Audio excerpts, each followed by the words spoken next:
যারা বেনাপোল বর্ডার দিয়ে ভারতে যাবেন দয়া করে খুব সতর্ক থাকবেন। ছোটখাটো ভুলের জন্য ও বড় ঝামেলায় পড়তে পারেন। সামান্য ভুল বা নিয়ম লঙ্ঘন করলে শুধু আপনার ব্যাগ বাজেয়াপ্ত হবে তাই নয়, আপনার পাসপোর্টে অ্যাপ্লাইড সিলও পড়ে যাবে। Those who are going to India through Benapol border, please be very careful. You can get into big trouble for small mistakes. আসসালামু আলাইকুম ওয়া রাহমাতুল্লাহি ওয়া বারাকাতুহু। সম্মানিত দর্শক সকলকে আরো একবার স্বাগত জানাচ্ছি বিআর মাসুদ ব্লগের বেনাপোল বর্ডার রিলেটেড আরো একটা নতুন ভিডিওতে। বন্ধুরা, বাংলাদেশ থেকে যে পরিমাণ মানুষ প্রতিদিন ভারতে যায় তার বেশিরভাগ অংশটাই যায় কিন্তু বেনাপোল বর্ডার হয়ে। সুতরাং বেনাপোল বর্ডার সম্পর্কে খোঁজ খবর নেওয়াটা আমাদের জন্য খুব বেশি জরুরি। যেহেতু মেইন স্ট্রিম যদি ধরি আমি, প্রায় 40% বা 50% মানুষই যাই হচ্ছে বেনাপোল দিয়ে। তো বেনাপোল বর্ডারের বর্তমান পরিস্থিতিটা জানা এজন্য প্রত্যেকটা যাত্রীর উচিত। এর জন্য আমি প্রতি সপ্তাহে প্রতি মঙ্গলবার আপনাদেরকে মেইন স্ট্রিম কিছু তথ্য দিয়ে থাকি। তো গত সপ্তাহে আমি যে তথ্য দিয়েছিলাম সেখানে একজন দর্শক ভাই না বুঝে হয়তো বা ভুল বুঝেছে আমাকে, তিনি লিখেছেন ভুলভাল তথ্য দেওয়ার জন্য আপনাকে ধন্যবাদ।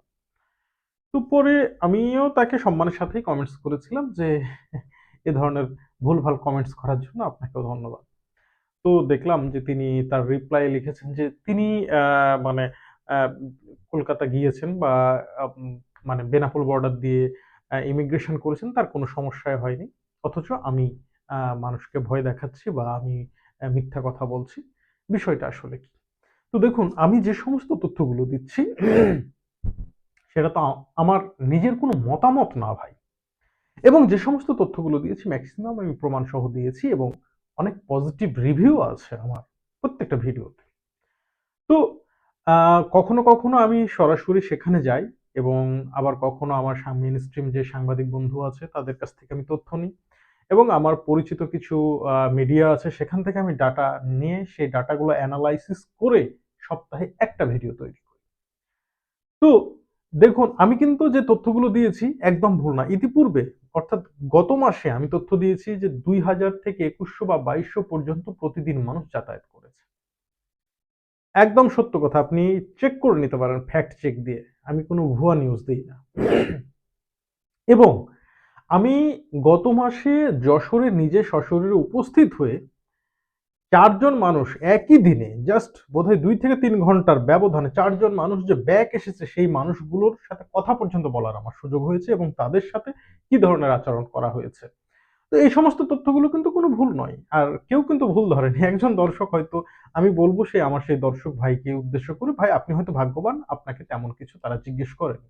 তবে যদি জিজ্ঞেস করতো বা আপনাকে যদি রিমান্ডে নিত তাহলে বুঝতে পারতেন হয়তোবা আপনি কোনো ভালো মানুষের হাতে পড়েছেন। কিন্তু যদি এমন হতো খুব কড়া ধাঁচের কোনো মানুষের হাতে আপনি পড়েছেন, তাহলে অবশ্যই কিন্তু আপনার অবস্থাও ঠিক তাদের মতোই হতো। তো এই সপ্তাহের অবস্থা কি? মানুষ কি পরিমাণ যাতায়াত করছে? ভাই মানুষের যাতায়াতের পরিমাণ 12 থেকে 1300 এইরকম আছে প্রতিদিন। এক কথায় বলতে গেলে 9টা, 9:30, 10টা হতে হতেই বেনাপোল বর্ডার একদম ক্লিয়ার ফাঁকা হয়ে যায়। প্রতিদিন সকালবেলাতে একটু ভিড়টা হয় যেহেতু দূর দূরান্ত থেকে লোকজন যাচ্ছে।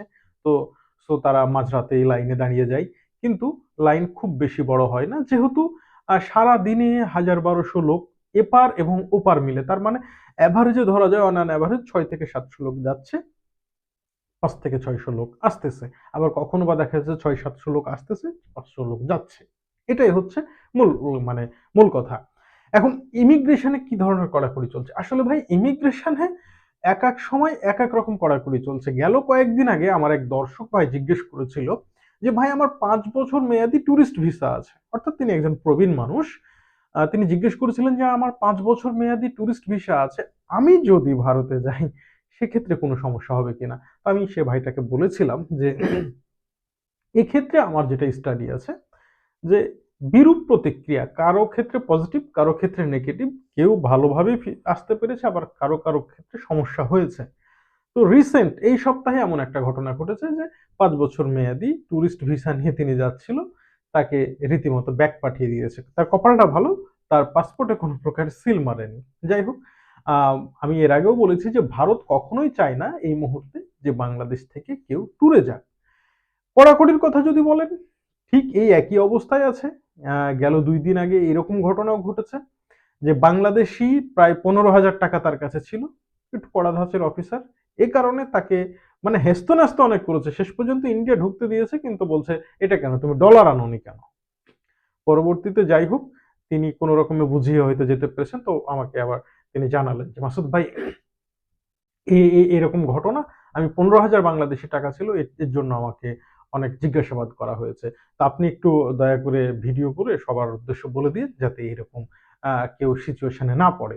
তবে আমার খুব ভালো লাগে একটা বিষয়, যে আমার দর্শকরা যদি কোনো সমস্যার সম্মুখীন হয়, সাথে সাথেই দেখি আমাকে ইনবক্স করে বা আমাকে মোবাইল করে জানিয়ে দেয় যে মাসুদ ভাই এই পরিস্থিতি একটু সবার উদ্দেশ্যে বলে দেন। এমনকি আহ, ইন্ডিয়ান অনেক দর্শক আছে আমার, যারা ওই পারে ইমিগ্রেশনের সাথে জড়িত, তারাও আমাকে ক্লিয়ার করে দেয় যে মাসুদ ভাই এই ধরনের তথ্যগুলো দিয়েন, এই অবস্থায় বর্তমানে চলতেছে। তো বাস্তবিক তাই। তবে একটা বিষয়, যে এপার থেকে ইমিগ্রেশন শেষ করে বেনাপোলে যাওয়ার পরে যে সমস্যাটা এখনো মানে সুরাহা হয়নি, সেটা হচ্ছে বিভিন্ন রকম প্রতারক চক্রের হাতে পড়ে যাওয়া।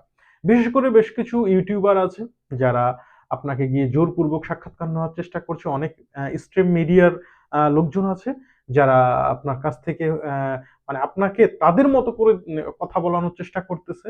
তো চেষ্টা করবেন আপনার পাসপোর্ট, আপনার মানে যাবতীয় যে সমস্ত ডকুমেন্টস গুলো, এই সমস্ত ডকুমেন্টস গুলো সব জায়গাতে ওপেন না করার।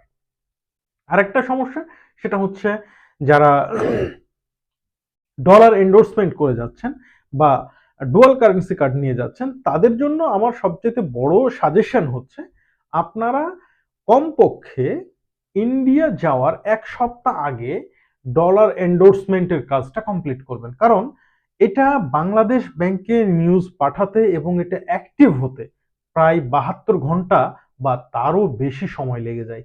সুতরাং আপনি যদি 1 সপ্তাহ আগে করে থাকেন, তার মানে এটা অ্যাক্টিভ থাকবে। আপনি বেনাপোল বর্ডার পার হওয়ার পরই দেখবেন এখানে একটা এসবিআই এর বুথ আছে, সেখান থেকে আপনি টাকা তুলে নেবেন এবং সর্বোচ্চ পরিমাণে টাকাটাই তোলার চেষ্টা করবেন।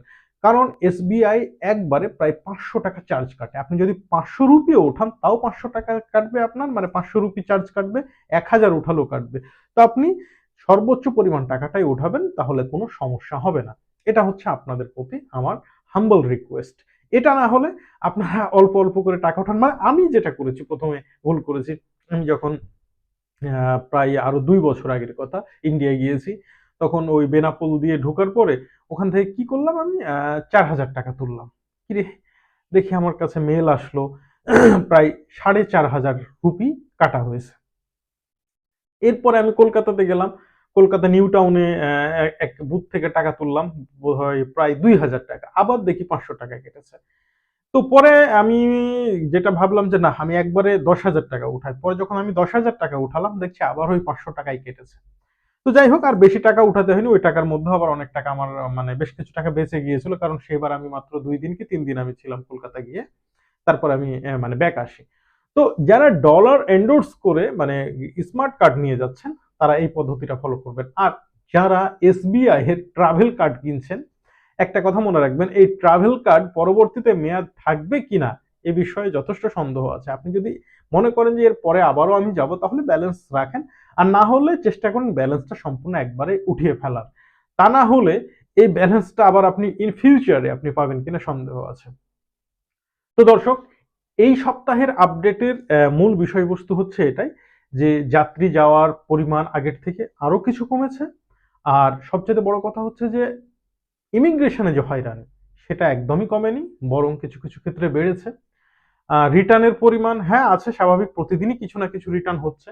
এবং কোন উসিলাতে যে কাকে মানে ব্যাক পাঠাচ্ছে, সেটা আসলে আদৌ আমরা কেউ বুঝতে পারছি না। যখন ব্যাক হচ্ছে তখন আমরা বুঝতে পারছি। তো এটাই ছিল এই সপ্তাহের আপডেট। সকলকে ধন্যবাদ। আসসালামু আলাইকুম ওয়া রাহমাতুল্লাহ।